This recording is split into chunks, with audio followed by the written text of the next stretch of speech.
Dear students, हम बात कर रहे थे क्लासिफिकेशन किसका। क्लासिफिकेशन मोनोमर्स का। मोनोमर्स का हम यहाँ पर क्लासिफिकेशन कर रहे हैं बिहेवियर के ऊपर। ठीक है, जो हमारा क्लासिफिकेशन है वो बेस्ड है बिहेवियर पर। तो यहाँ पर हम मोनोमर्स हीट देने पर, हीट ये क्या है, हीट का साइन है, तो हीट देने पर कैसा बिहेव करेंगे उस बेसिस पर हमने इसको 2 टाइप्स में डिवाइड किया है। Number 1 thermoplastic and number 2 thermosetting plastic. Thermoplastic कैसे होते हैं, या तो लीनियर हो सकते हैं, स्लाइटली ब्रांच्ड हो सकते हैं। ठीक है, क्रॉस लिंक भी हो सकता है, जनरली नहीं होता है लेकिन बहुत थोड़ा सा होगा, अगर होगा भी तो ये लीनियर स्लाइटली ब्रांच्ड होते हैं। मेन रीज़न क्या है इनका, हीट देने पर ये कैसे हो जाते हैं, सॉफ्ट हो जाते हैं। हीट देने पर ये सॉफ्ट हो जाएंगे और ठंडा करने पर वापस हार्ड हो जाएंगे। उसके बाद इनके अंदर जो बॉन्डिंग होती है वो बहुत van der Waals bonds present होते हैं जो कि वीक होते हैं, इसी वजह से ये सॉफ्ट हो जाते हैं आसानी से। ठीक है, अब आता है हमारे पास क्रॉस लिंक्ड लिंकेज जो है वो बहुत कम होती है, इसलिए इनकी स्ट्रक्चर सॉफ्ट होती है, रिजिड नहीं होती है। They can be moulded to any shape, और इनके अंदर बहुत वैन डर वाल्स जो फोर्स होता है वो प्रेजेंट होता है, वीक होता है, जो क्रॉस लिंकेज नहीं होती है। इसी वजह से इनको हीट देने पर ये दूसरे शेप में चेंज किया, इनको दूसरे शेप में चेंज किया जा सकता है।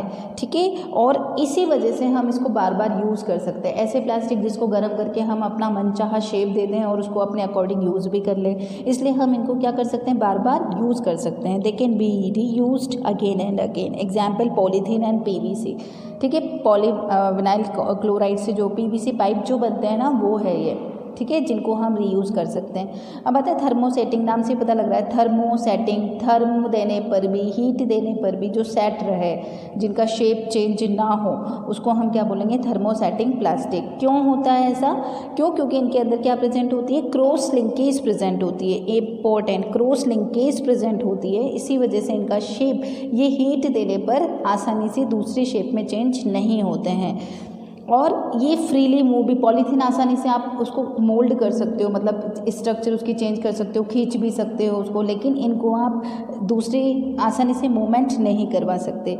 स्ट्रॉन्ग बॉन्डिंग होती है, क्योंकि क्रॉस लिंकेज होता है। इनफुसिबल एंड इनसोल्यूबल हार्ड मास। इनफुसिबल होते हैं, चेंज नहीं होते आसानी से, और हार्ड होते हैं बहुत ज़्यादा।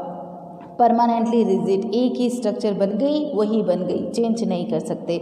Example bakelite and melamine. Melamine के डिनर सेट आते हैं, ठीक है, जो कि माइक्रोवेवेबल भी होते हैं। बेकेलाइट जो होता है वही हैंडल होता है, कुकर और सॉस पैन वगैरह का जो हैंडल होता है वो बेकेलाइट से बना होता है। ठीक है, नेक्स्ट हमारे पास आता है classification based on the molecular force. यहाँ पर हम फोर्सेस की बात करेंगे कि किस तरीके का फोर्स प्रेजेंट है। ठीक है, उसी के बेसिस पर हम क्लासिफिकेशन करेंगे। इस बेसिस पर हमने, अब जनरली कौन कौन से बॉन्ड हो सकते हैं, या तो वैन डर वाल्स बॉन्ड्स होगा या फिर हाइड्रोजन बॉन्ड्स होंगे, और यही इनको क्या बनाएंगे, रिजिड बनाएंगे या फिर सॉफ्ट बनाएंगे, या फिर आसानी से इसको हम इलास्टिक फॉर्म में चेंज कर सकते हैं। तो नेक्स्ट आता है हमारे पास based on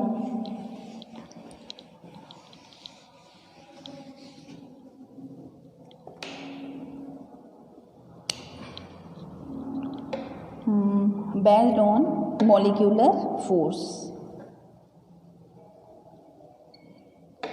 Molecular forces. Based on molecular force. Again, इस basis पर we are dividing it into 2 parts. Number 1 is elastomers and number 2 is fibers. ठीक है, इलास्टोमर्स एंड फाइबर्स। तो ये क्या बोलते हैं, हमसे नाम से ही पता लग रहा है एलास्टो मतलब इलास्टिसिटी, जिसको आसानी से लंबा किया जा सकता है खींच के, तो वो क्या कहलाएंगे, इलास्टोमर्स कहलाएंगे हमारे पास। तो सबसे पहले इनकी इलास्टिक प्रॉपर्टीज़ होती हैं। नंबर 1 इलास्टिक प्रॉपर्टी होती है, इनमें इलास्टिक प्रॉपर्टीज़ होती हैं। नंबर 2 हमारे पास ये है कि इसमें weak binding force binding force, weak binding force है इसलिए तो हम उसको लंबा कर सकते हैं खींच के।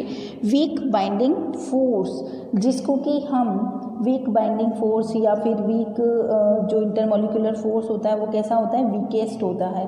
Von der Waals bonds present होते हैं जो कि वीक होते हैं, ठीक है। अब आता है हमारे पास बहुत कम, फ्यू क्रॉस लिंकेज बहुत कम प्रेजेंट होती है, इसलिए इफ थोड़ा सा तो होती है, इसी वजह से ये रिजिड भी होते हैं, ठीक है। थोड़े से स्ट्रॉन्ग होते हैं, ऐसे तो फिर स्ट्रॉन्ग ही नहीं होंगे, तो स्ट्रॉन्ग तो होते हैं लेकिन बहुत कम स्ट्रॉन्ग इसमें बॉन्ड प्रेजेंट होते हैं, और इसी वजह से हम क्या कर सकते हैं, इसको इलास्टिसिटी के जैसा ये बिहेव करते हैं। उसके बाद आता है हमारे पास कि अगर हम फोर्स अप्लाई करने पर तो ये क्या हो जाएंगे, खींच के लंबा किया जा सकता है, लेकिन जैसे ही हम फोर्स हटाएंगे तो ये अपनी ओरिजिनल पोजीशन में आ जाते हैं, ठीक है। Then gets their original position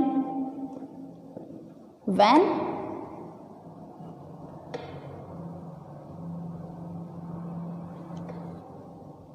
force is released.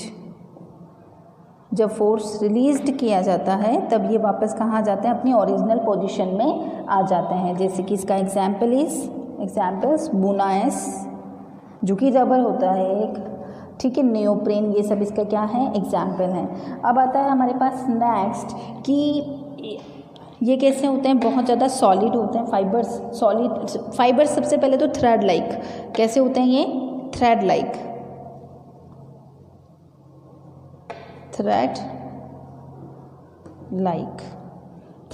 Structure होती है इनकी, हाई टेंसाइल स्ट्रेंथ है,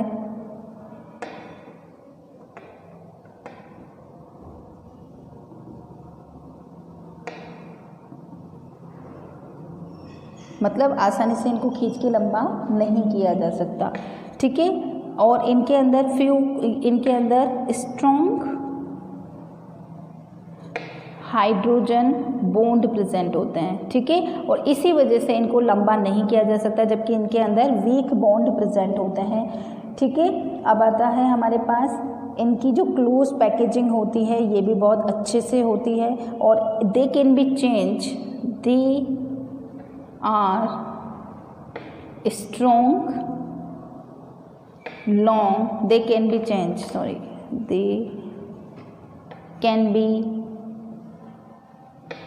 changed into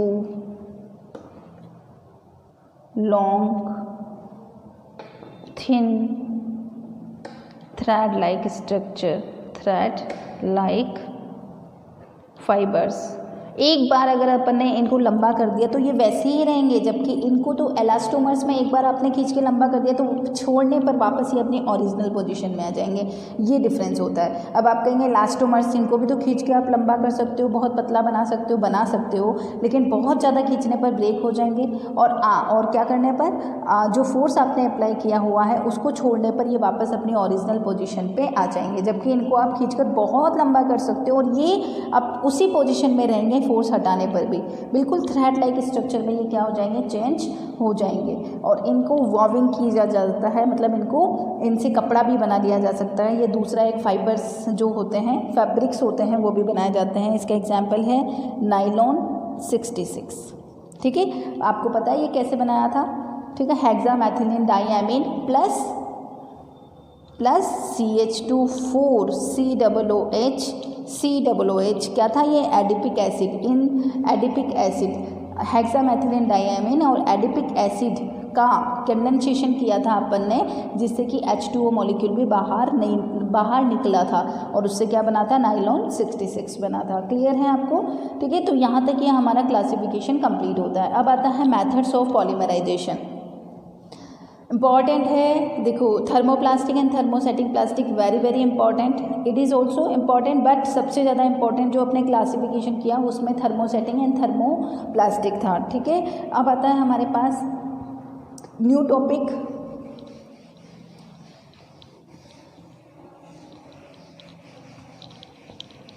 हमारे पास नया टॉपिक स्टार्ट हो रहा है हमारे इसी चैप्टर का, इम्पॉर्टेंट है।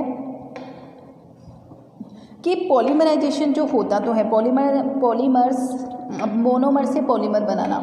देखो मोनोमर से क्या बनाना, पॉलीमर बनाना, ये एक पॉलीमराइजेशन है, ठीक है। और ये जो प्रोसेस है, ये इसका मेथड क्या है, किस मेथड से ये होता है, वो हम इस टॉपिक में पढ़ेंगे। तो number 1 is 2 methods of polymerisation.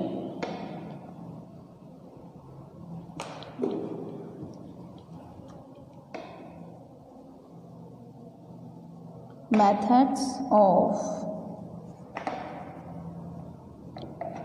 Polymerisation, किस मेथड से पॉलीमराइजेशन होगा वो हम इसमें पढ़ेंगे। तो नंबर 1 है हमारे पास एडिशन,